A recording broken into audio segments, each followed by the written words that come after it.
دكتور عبد الرشيد عبد الله سالح أبدا أو كمدا قيانين تفركتورس كا كسوتشي دا قبل كسيلو كنول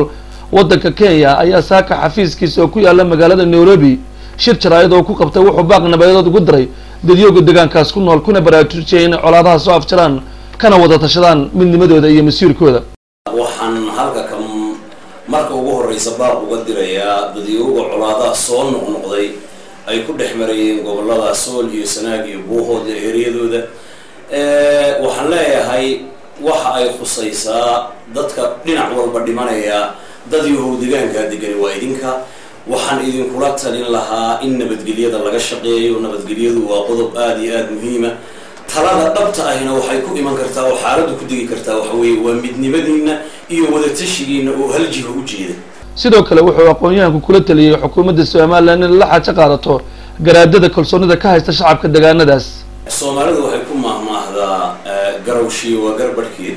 marka la xaqiiqsado dhibaatada meesha ay u jeedo ayaa la daweyn karaa waxaan oran karaa maamulku la marin habaabay guusha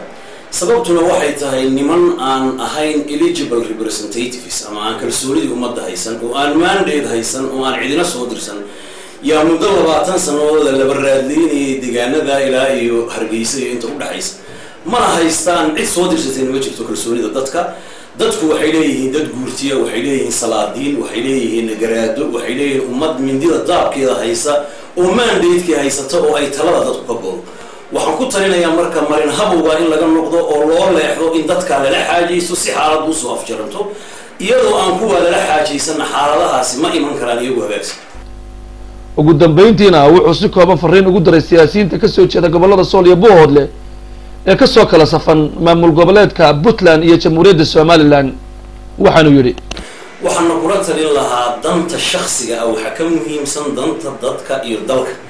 إلهينا القرآن يقول ومن يتق الله يجعل له مخرجا ويرزقه من حيث لا يحتسب ومن يتوكل على الله فهو حسبه إن الله بالغ أمره قد جعل الله لكل شيء قدرا والقفك طريق إلهي هديه الراع السيابة بدن ويسقوا مركان وفيلم بأرسقا أو حسيا مركا ما أها إرساقد حوجا السندريرتدا إذن كن أدوكتين إلينا وحبك دمين كرينه ومضى لبض النعبات كنت هلوكين إنسان marka waxaan idin oran lahaa ka fiirsada dibna ugu noqda xaqiiqdu waxa ay tahay ummadna beenahu sheegina Ali Ismaaciil Ali Home Cable TV Nairobi